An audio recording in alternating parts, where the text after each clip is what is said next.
여러분, 우리에겐 고난의 은혜가 임할 줄 믿습니다. 사랑하는 성도님들, 인생을 우리가 살면서 누구나 수없이 많은 역경과 고난이 없는 인생은 한 사람도 없을 것입니다.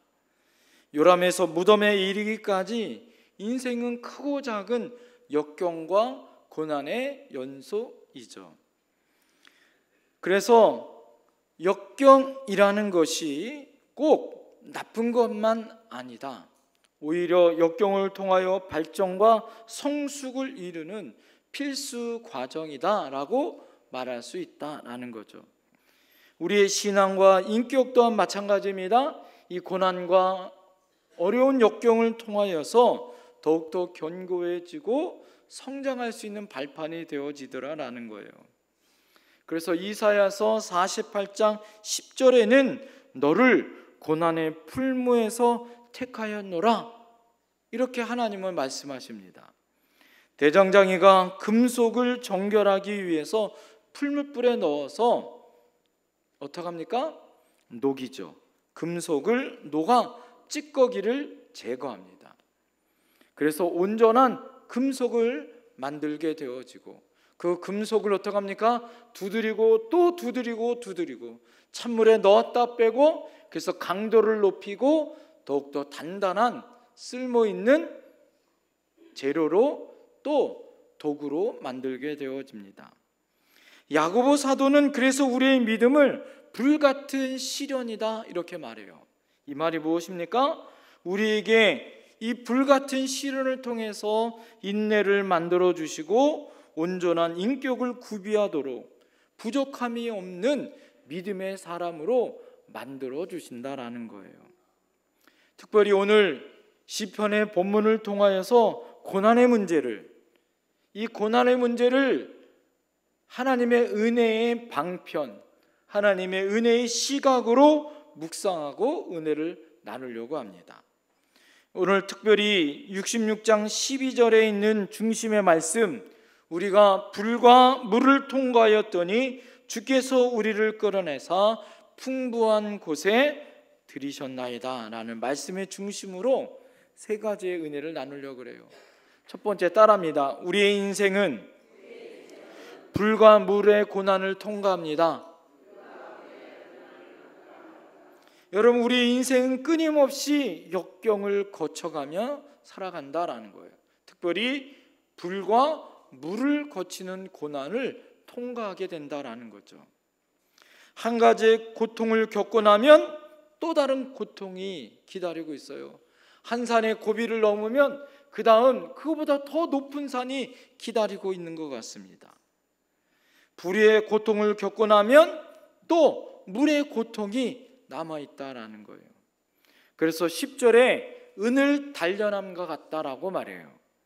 여러분, 이 불의 전도 가운데 은은 뭐예요? 뜨거움에 가장 빨리 그 뜨거움이 전달되어지고 전기가 전달되어지는 것 중에 하나이죠. 특별히 여러분, 은은 단련한 것처럼 뜨거운 불무불에 시련을 겪어서 은을 단련한다라는 거예요. 11절에 보면 그물에 걸리게도 하신다라는 거예요. 그물 속에서 꿈쩍하지 못하는 물고기처럼 아무리 힘을 쓰고 발버둥을 치면 오히려 몸이 그물 속에 더 깊이 들어가게 되어지고 벗어날 수 없는 위기가 찾아오고 전무후무한 고통과 아픔이 나에게 올가미처럼 조여지게 되더라라는 거예요. 그래서 앞이 안 보이고 길이 안 보이는 그런 고난이 나에게 찾아온다라는 거죠. 그리고 11절 후반절에 뭐라고 얘기합니까? 어려운 짐을 우리의 허리에 메어 두셨다 이렇게 말해요. 여러분, 우리가 힘을 쓸 때에 가장 힘쓰는 힘이 어디서 발휘할까요? 허리에서 힘을 쓰는 거예요. 그래서 경찰들이 범인을 잡으면 어디부터 잡는지 아세요? 허리바에 있는 허리부터 잡아요. 왜 그럴까요? 힘을 못 쓴다는 거예요. 허리를 잡으면 사람이. 여러분, 허리 다치면 일어나요? 못 일어나요? 못 일어나요.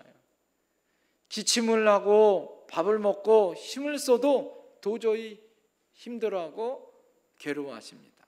우리 성도님들 가운데, 어르신 성도님들 가운데 허리 아프신 분들 많아요. 예? 그렇죠? 그렇지만 중요한 게 뭐예요? 허리에 어려운 짐을 지고 있다는 것은 힘을 쓸 수 없고 내가 무능해질 수 있다는 어려움과 고난이다라는 거예요. 계속 언급되어지지만 육체의 무능함을 느끼고 지식의 무능함을 느끼고 경제의 무능함을 느끼는 그 절망스러운, 그래서 아무 쓸데없는 존재라고 느껴지는 그 순간, 여러분, 하나님은 우리에게 이 모든 고난을 통과하게 하신다라는 거예요. 12절에 사람이 우리 머리를 타고 가게 하셨다라고 얘기해요. 여러분, 머리에 고통과 아픔을 표현하는 장면입니다. 예수님은 십자가를 지실 때 머리에 무엇을 쓰셨어요? 가시면류관을 쓰셨습니다. 온갖 멸시와 천대와 수치와 치욕과 저주로 뭐예요? 수치를 당하셨습니다. 예수님이 십자가에서는 이 수치를 당하거나 성하라서 이 천으로 중요 부위를 가렸지만 원래 예수님은 발가벗 껴져서 그 높은 십자가 위에 매달아 돌아가셨습니다. 얼마나 멸시와 천대를 받고 많은 사람들에게 매질과 고통과 아픔을 여러분 겪었습니까? 이 모든 고통을 통틀어서 오늘 12절에 불과 물로 통과하게 하셨다라고 표현하고 있다라는 거예요. 사랑하는 성도님들, 그래서 인생을 고해와 같다라고 표현합니다. 평안한 말보다 고통스러운 날이 많다는 거예요. 그래서 아이들이 왜 엄마 뱃속에서 나오면 우냐? 이 세상이 너무 고통스러울 것 같아서 아이들이 운다는 거야. 너무 고통스러울 것 같아서 엄마 뱃속이 좋은데 나를 이 춥고 황막한 이 세상 혼자 살아갈 것, 그래서 엄마 탯줄을 이어서 이제는 끊어야 되니까 뭐예요? 이 세상이 너무 힘들고 어려울 것 같아서 울은다는 거예요. 울지 않으면 또 어떡합니까? 울라고 볼기짝을 때리잖아요. 그래서 일부러 뭐예요? 고통과 아픔을 주지 않습니까? 여러분, 우리가 돌아보면 좋고 행복한 날들보다 뭐가 더 많이 기억되어져요? 힘들고 어렵고 고생한 날이 훨씬 더 기억에 많이 남습니다. 왜 남자들이 군대 얘기할까요? 예? 군대 가서 뭐 했기 때문에? 고생했기 때문에. 왜 여자들이 시집 얘기해요? 시집 가서 뭐예요? 시집살이 했기 때문에 고생한 얘기하는 거 아니겠어요? 기쁘고 충만하고 은혜로운 날보다 고난과 어려움의 역경의 날이 훨씬 더 많았기 때문이다라는 거죠. 그런데 여러분, 문제는 무엇이냐? 악한 사람으로 받는 고통은 내가 당할 수도 있고 이해할 수도 있어요. 그러나 때로는 선한 사람도 고통의 때가 있다 없다? 선한 사람도 고통의 때를 겪게 되어지고 고통을 겪게 되어진다라는 거예요. 미국 보스턴 근교에 있는 유명한 랍비 한 사람이 있었습니다. 헤럴드 큐스너라는 사람이에요. 이 사람이 쓴 책 중에 하나가, 제가 힘들고 어려울 때 이 책을 읽으면서 큰 은혜를 받았는데, 왜 선한 사람에게 고통이 있는가라는 책입니다. 악한 사람에게 일어나는 고통은 하나님이 심판을 주시고, 그가 악한 사람이기에 하나님이 그에게 고난과 어려움을 주신다는 건 이해가 되어져요. 그러나 선한 사람이, 하나님 앞에 믿음의 사람이 왜 고통과 아픔을 당할 것인가, 우리가 이해를 당하지 않잖아요. 그러나 이 사람이, 헤럴드 큐스너라는 사람의 고난을 그가 겪고 난 다음에 책을 쓰면서 그 사람이 정의한 내용이 있습니다. 랍비였었던 이 큐스너는 원래 행복한 가정에서 태어났고, 여러분, 또 믿음의 사람과 결혼을 해서 행복한 가정을 만들고 생활했습니다. 부족함이 없었어요. 인품도 훌륭하고 성직자로서 그는 많은 사람들에게, 특별히 예수 믿지 않고 하나님 믿지 않는 많은 사람들에게 존경함을 받는 사람이었어요. 그러나 어느 날 이 가정에게 고통이 밀어닥쳤습니다. 첫째 아들 아론이 태어났어요. 아론이 태어나서 3개월쯤 되었을 때 이 아이가 시름시름 앓기 시작합니다. 병원에 찾아가서 정밀 진단을 받아봤는데 청천벽력과 같은 이야기를 들은 거예요. 난지 3개월밖에 태어난 아이가 그 모든 성장이 중지되어지고 이제 뭐예요? 성장이 멈추고 이제 남은 일은 3개월밖에 안 된 아이가 빨리 늙어서 죽는 병세가 있게 되어졌다라는 거예요. 여러분 10년 동안 아이가 자라 성장해야 하는데 그 아이가 10년 동안 늙어 죽는 병에 걸렸다라는 거예요. 그것이 10년이 아니라 그 속도가 빨라져서 10년이 아니라 100년이 빨라지는 속도로 아이가 죽게 되어진다라는 거예요.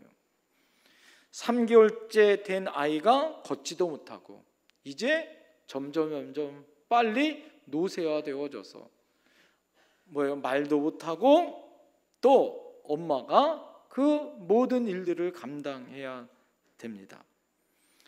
그 아이가 빨리 죽는 이 조루 증세라는 이 병세를 얻음으로 말미암아 이 부모가 얼마나 고통이 됐겠어요. 여러분, 이 부모 입장에서는 이 아이를 키우기 위해서 살리기 위해서 가진 노력을 했습니다. 10년 동안 이 아이를 살리려고 전 세계에 좋다고 하는 의사를 찾아갔고 병원을 찾아갔어요. 그러나 아이가 3개월 이상 자라지 못하는 거예요. 병원 측에서처럼 이 아이가 10년이 지나서 학교도 못 가고 걷지도 못하고 말도 못하고 그러다가 늙어서 죽고 말았습니다. 이 아이를 죽고 장례를 치렀던 이 큐스너가 가슴을 치며 그가 통곡하면서 장례를 다 마치고 쓴 책이 바로 이 책이에요. 왜 선한 사람은 고통을 받는가? 그 책에서 이 큐스너라는 랍비가 이 왜 선한 사람이 고통을 받는 이유를 3가지를 설명하더라고요. 그 첫 번째가 무엇이냐면 고통은 나 혼자만 겪는 일이 아니고 모든 사람이 겪는 보편적인 일이다라는 말이다라는 거죠.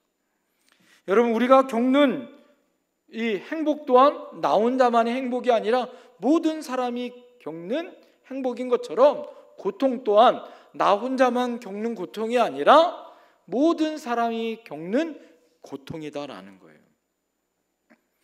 그래서 그가 말하기를 하나님은 어떤 사람을 축복하실 때에 100% 완전한 축복을 주시지 않는다. 한두 가지 정도는 그에게 부족한 약점을 남겨두셨다. 그 책에서 그렇게 말하더라고요. 하나님은 우리를 축복해 주시되 10가지면 10가지 다 축복해 주시지 않는다라는 거예요. 하나님은 몽땅 축복해 주지 않고 꼭 부족한 한두 가지는 여러분 우리에게 남겨주셨어요. 왜 하나님은 부족한 한두 가지를 우리에게 남겨주셨을까요? 10가지가 완벽하면 여러분 사람이 교만해서 하나님처럼 되려고 그래요. 하나님을 버립니다. 하나님 없이 살려고 하는 영적 교만함이 있더라라는 거예요. 여러분, 마귀의 사람이 되기보다는 한두 가지의 약점이 있음을 통해서 하나님 앞에 겸손하고 하나님이 붙잡아 주시는 은혜의 사람이 되는 것이 훨씬 낫다라는 것이죠.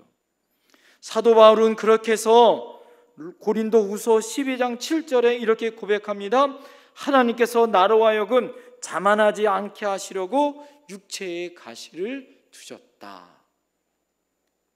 그가 그래서 이렇게 이야기합니다. 하나님의 은혜는 약한 데서 온전하여지는 은혜다. 따라합니다. 하나님의 은혜는 약한 데서 온전하여지는 은혜입니다.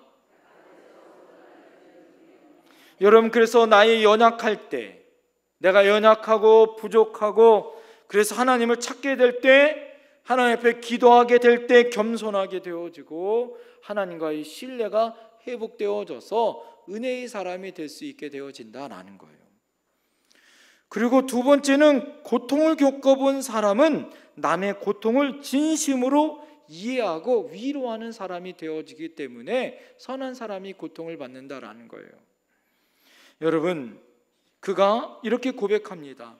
그전에는 내가 랍비로서 다른 사람을 위로하고 다른 사람에게 말씀을 전할 때 피상적이었다는 거예요. 그냥 대충 예상하고 이럴 것이다 라고 예상하고 설명하고 위로했다라는 거예요. 그러나 자신이 자기 자식을 고통 가운데 보내고 난 다음에 진짜 고통이라는 것이 무엇인지를 알게 되어졌고, 고통받는 사람들의 아픔과 상처들을 깊게 이해할 수 있게 되어졌다라는 거죠. 세 번째는 어떤 고통이든지 따라합니다. 의미 없는 고통은 없습니다. 그래서 그가 아주 유명한 말을 남겼습니다. 고통에는 뜻이 있다라는 거예요. 특별히 하나님의 백성에게는 이러한 경우, 여러분, 우연이라는 것은 없습니다. 반드시 하나님이 그 안에 뜻을 남기시고 그 안에 하나님의 계획함이 있다라는 사실이 있다라는 거예요. 그렇습니다. 여러분, 고통에는 반드시 뜻이 있어요. 그러므로 고통의 날에 자포자기하지 말고 원망하지 마시고 분노하지 마시고 오히려 전도서의 말씀처럼 공고한 날에 기도하고 깊이 생각하고 고통의 의미와 원인을 발견할 수 있는 지혜로운 성도가 되어야 할 줄 믿습니다. 왜냐하면 의미 없는 고통은 없기 때문이에요. 우리를 향하신 주님, 그 주님이 높으신 뜻 안에 이 모든 고통과 아픔을 우리에게 남기셨고 우리를 자고하신 하나님의 뜻이 그 안에 있다라는 사실을 믿으셔야 할지 믿습니다. 그래서 인생은 누구를 막론하고 불과 물을 반드시 뭐한다? 통과한다라는 거예요. 그 사실을 여러분 믿으셔서 물과 불을 통과하였더니 하나님께서 우리에게 놀라운 은혜를 준비하고 계신다라는 사실을 믿어야 합니다. 세상에서는 우리가 환난을 당합니다. 인생은 여러분 세상이라는 바다를 항해하여 괴롭게 노젓는 항해사와 같기도 하고 홀로 여러분 노를 짓는 그런 망망대해에 있는 외로운 인생일 수도 있습니다. 그러나 그 인생길을 두려워할 때도 잠이 오지 않고 불안과 걱정과 염려로 내가 짓눌러 있을 때에도 스트레스가 쌓이고 부담이 올 때에도 여러분 주저앉고 싶을 때에도 낙심이 올 때에도 여러분 그렇다고 해서 주님은 우리를 떠나신 적이 있다 없다? 떠난 적이 없다. 성령님은 내 안에서 나의 연약함을 도와주시고 협력하여 선을 이루어 주시는 분인 줄 믿습니다. 여러분 나를 한 번도 버리지 않는 그분이 우리의 불과 물을 통과할 때 나를 업고 계시고 나와 함께 하시고 나에게 능력의 힘으로 격려하고 있다는 사실을 믿으셔야 할 줄 믿습니다. 그래서 예수님은 임마누엘의 주님이에요. 우리와 함께 하신다라는 거죠. 사랑의 성도님들, 그 주님을 여러분 잊지 않고 믿으셔야 할 줄 믿습니다. 두 번째는 주님께서는 우리를 끌어내어 주신다는 사실을 믿으셔야 합니다. 어떠한 사람은 마귀가 우리에게 고통을 준다라고 말하는 사람들도 있어요. 그래서 아프든지 뭐하든지 다 마귀 탓하고 그렇게 말하는 사람이 있습니다. 여러분 절대 그렇지는 않습니다. 물론 마귀가 주는 고통도 있어요. 그러나 마귀가 주는 고통은 믿음으로 우리가 반드시 이길 수 있고 승리할 수 있는 줄 믿습니다. 그것은 문제가 안 돼요. 왜요? 마귀보다 권세 있고 능력이 많으신 주님이 우리와 함께 하시고 우리를 대신하여 싸우시기 때문에 그렇습니다. 그러나 문제가 있어요. 한 가지 문제가 있는데 그 문제는 무엇이냐? 하나님이 주시는 고통이 있습니다. 이것은 참 힘들고 어려워요. 그래서 내가 인내하고 버텨야 합니다. 여러분, 우리가 인내하고 버티는 그것은 우리가 욥의 고난을 통해서 우리가 지혜를 얻을 수 있지 않습니까? 이 욥은 동방에 그 누구보다 선한 사람이었고 하나님이 자랑하는 사람이었습니다. 그는 동방의 의인이었습니다. 그러나 그가 갑자기 10자녀가 한 번에 그가 죽음을 당해요. 그 많던 모든 재산이 날아가 버립니다. 건강을 잃어버려요. 몸에 중병을 앓습니다. 자기를 끝까지 지켜주었던 옆에 있었던 아내도 자신을 저주하고 하나님을 저주하고 떠나고 친구들도 와서 자기가 하나님 앞에 범죄하여 하나님이 징계하신다라고 오히려 자신에게 고난과 어려움의 무게를 덧입혀줘요. 그래서 욥이 한탄합니다. 그는 시련 속에 빠져 자기의 출생을 한탄합니다. 그리고 이 고통은 하나님이 허용하신 것에 대해서 그가 나중에 눈이 열리고 귀가 열려 천지를 창조하신 하나님을 그가 만나고 난 다음에 그 고난이 얼마나 작은 그런 자기가 하나님을 바라볼 때 작은 연약한 존재로 하나님을 이해했는지를 그가 알아요. 여러분, 제자들이 바다에서 풍랑을 만나요. 그런데 그 풍랑은 어떻게 만났어요? 예수님이 갈릴리 반대편으로 가라 그럴 때 그가 풍랑을 만났잖아요. 여러분, 이건 누구 책임이에요? 왜 대답을 못합니까? 그들은 예수님 말씀에 순종한 것 때문에. 그죠? 예수님이 십자가의 고통을 당합니다. 여러분, 십자가의 고통은 누구의 뜻이었어요? 십자가의 죽음은 누구의 뜻이었습니까? 하나님의 뜻 아니었어요? 여러분, 10절을 보세요. 10절. 하나님이여 주께서 우리를 시험하시되. 여러분, 우리의 시험 가운데 테스트라는 게 있어요. 여러분, 우리가 마귀의 유혹 가운데 있는 유혹의 시험도 있지만 또 하나는 하나님이 우리를 시험하시는 시험이 있다라는 거예요. 이걸 테스트라고 이야기합니다. 하나님이 우리에게 은혜를 베푸실 때 때로는 뭐예요? 우리에게 고난이라는 시련을 통하여 우리에게 은혜를 주시고 베푸실 때가 있습니다.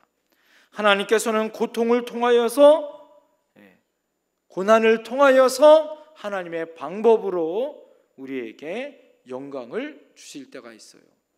그래서 고난의 학교에 인생이 완성되어지는 거예요.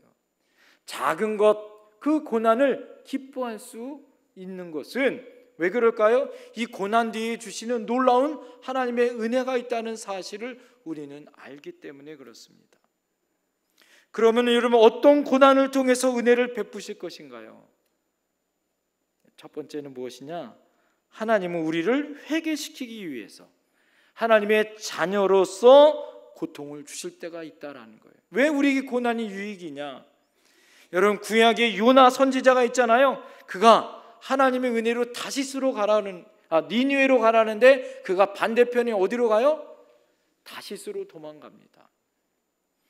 여러분, 그럴 때 그가 배 밑창에서 저 밑에 있는 배 밑창에서 쿨쿨 잠을 자고 있었어요. 자, 그럴 때 하나님은 요나를 가만두십니까? 가만두지 않습니다.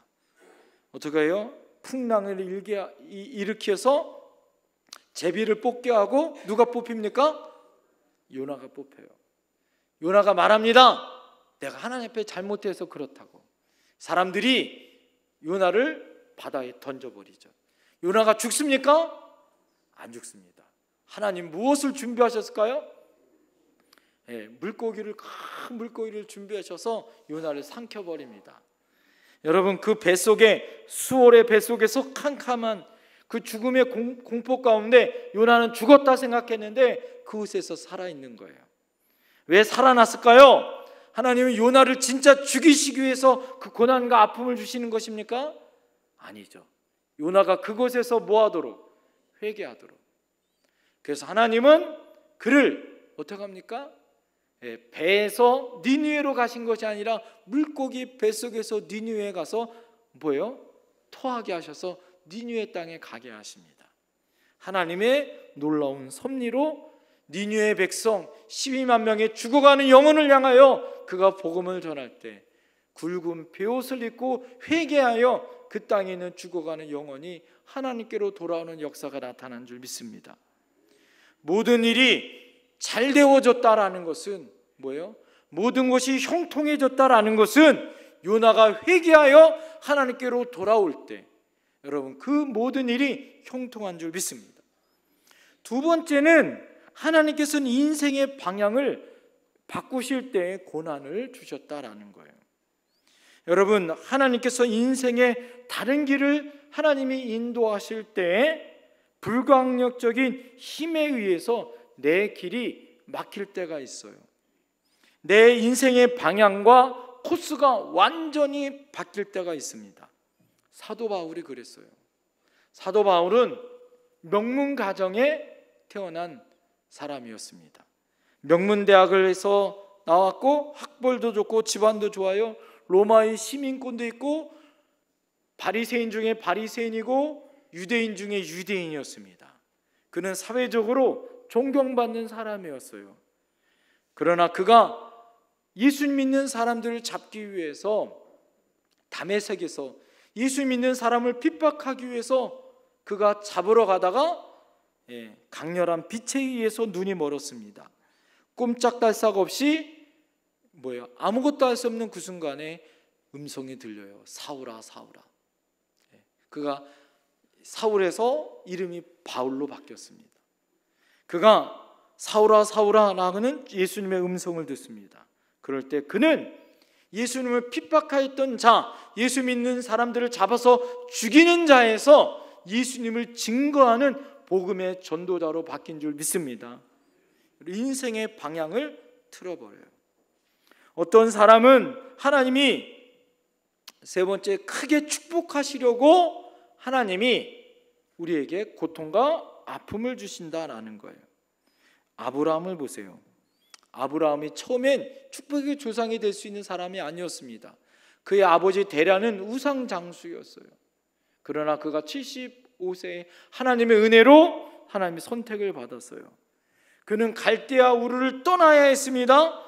흉년과 여러분 결단과 가족의 갈등과 그는 아들 이삭을 바치는 고난과 어려움의 시험을 통과했습니다.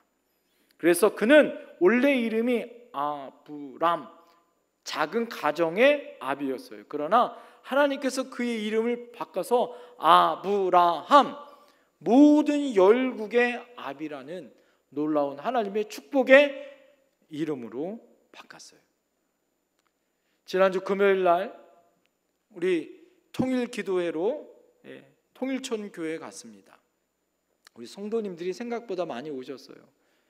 어떤 분들은 비가 와서 못 오신 분들도 있었고, 너무 감사했던 거는 어떤 분들은 비가 와서 오신 분들도 있더라고요. 원래 일하러 나가야 되는데 비가 와서 일을 못 나가. 여러분 이게 하나님의 은혜였더라. 할렐루야. 여러분 비가 와서 오히려 너무너무 시원했어요. 할렐루야. 너무너무 우리가 행복했던 건 뭐냐면 통일촌 교회에서 가서 열심히 우리가 그곳에서 우리 교회보다 2년 먼저 교회가 세워졌더라고요. 통일촌 교회가. 하나님의 은혜로 그 교회가 세워져서 지금까지 52년 동안 저 민통선 안에서 하나님의 은혜 가운데 세워져서 통일의 천병의 사명을 감당하고 있더라고요. 그리고 저희가 점심 먹고 도라산 공원에 갔어요. 도라산 공원에 비가 오니까 한 사람도 없어. 개미 한 사람도 없어요. 우리들만 있어, 우리들만. 근데 제가 얼마나 감사하고 은혜가 왔는지 몰라요. 그 왜 은혜로 왔냐면 그곳에 가서 거기 김정은하고 문재인 대통령이 만났던 그런 이렇게 그런 것도 만들어 놓고 막 그래서 사진도 찍고 막 그랬었는데, 그게 은혜로웠던 게 아니라 그곳에서 저희가 모여서 거기서도 중보 기도를 했거든요. 근데 제 마음 가운데 우리의 소원은 통일을 부르고 싶은 거예요. 예? 그래가지고 거기서 우리의 소원은 통일을 2번 부르는데 가슴이 막 울컥울컥하고 눈물이 나오는 거예요. 눈물이 나오는 거예요. 너무너무. 우리의 소원은 뭐예요? 통일이에요. 꿈에도 소원은 통일. 하나님이 고난과 아픔 가운데, 이 시련 가운데 우리나라가 6.25가 되어져서 75주년이 되어집니다. 나라가 분단되어서 75년 동안 헤어지고 있어요. 그 아픔과 고통이 있었지만 여러분, 이 고통을 통해서 자유 대한민국은 하나님의 은혜로 하나님의 기도하는 기독교의 나라가 되어져서 할렐루야, 부강하고 잘 사는 나라가 된 줄 믿습니다. 그러나 처음에 1907년도에 하나님의 은혜 안에 세워졌던 북한은 공산국가가 되어져서 저 못 살고 힘든 나라로 극명하게 역사의 현장 가운데 하나님이 보여주신 줄 믿습니다. 하나님의 역사를 보여주는 증거가 되어진 줄 믿습니다. 고통을 통해서 우리를 회개시키기도 하시고 우리를 새 길로 걷게 하시기도 하고 우리에게 큰 축복을 주시는 하나님의 은혜가 있다는, 여러분, 그 교훈을 우리는 잊지 말아야 할 줄 믿습니다. 마지막 3번째 따라합니다. 결국은 우리를 풍부하게 하십니다. 풍부한 곳으로 들어가게 하십니다. 여러분, 오늘 12절을 보세요. 우리가 불과 물을 통과하였더니 주께서 우리를 어떻게 하셨어요? 끌어내시고 그 다음에 어떻게 하셨습니까? 풍부한 곳에 들이셨나이다. 할렐루야. 여러분, 풍부한 곳은 무엇입니까? 농사가 잘 되어지고 비옥한 땅이요 평화와 번영이 있는 땅입니다. 기쁨과 희망과 젖과 꿀이 흐르는 가나안 복지를 말하는 거예요. 이스라엘 백성이 광야 40년을 그들이 갔지만 하나님의 땅 가나안 땅을 들어가게 하신 줄 믿습니다. 가나안 땅은 어떤 땅입니까? 결국 하나님의 통치 안에 있는 것이 가나안 땅이에요. 결국 풍부의 땅은 어떤 땅입니까? 내가 돈 잘 벌고 내 출세하고 잘 되어지는 땅이 아니라 하나님의 영역, 하나님의 은혜가 임하는 곳이 여러분 하나님의 풍부한 땅인 줄 믿습니다.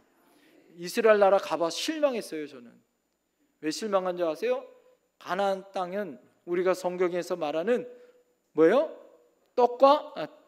젖과 꿀이, 오늘 떡 준다고 하니까 젖과 꿀이 흐르는 땅인 줄 알았어요. 그래서 가보니까 그게 아니에요.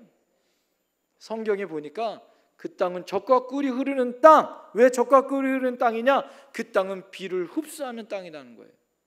하나님의 은혜를 주면 하나님이 비를 주셔야만 뭐예요? 그가 그 땅에서 농사도 짓고 살 수 있는 땅. 그래서 젖과 꿀이 흐르는 땅은 하나님이 지배하고 하나님이 다스리는 땅이 젖과 꿀이 흐르는 땅이다라는 거예요. 여러분 마음속에 여러분 하나님이 지배하시고 함께 하시며 의와 평강과 희락이 넘칠 줄 믿습니다. 그것이 하나님의 땅입니다. 여러분, 우리가 죽으면 가는 나라 천국, 그 땅이 하나님의 땅인 줄 믿습니다. 마지막으로 여러분, 우리의 삶의 현장에서 우리가 아무리 힘들고 고난이 있고 역경이 와도 하나님이 그 땅을 지배하고 있고 우리와 함께 한다면 그 땅이 젖과 꿀이 흐르는 풍부한 땅인 줄 믿습니다. 여러분, 우리의 삶을 보세요. 나의 삶이 혹시 좌절되어 있고 어려움이 있고 아직도 우리나라가 75년의 분단 국가가 될지라도 그래도 자유 대한민국은 하나님이 지배하시고 다스리시고 땅을 하나님의 은혜를 흡수하는 하나님의 나라인 줄 믿습니다. 여러분, 그 천병에 우리 교회가 있고 여러분이 있고 우리의 심령이 있어 이 땅에 하나님의 풍부와 하나님의 은혜와 하나님의 영광이 있는 저와 여러분들과 여러분의 가정과 이 나라 이 민족과 우리 영택교회가 될 줄 믿습니다. 기도하겠습니다.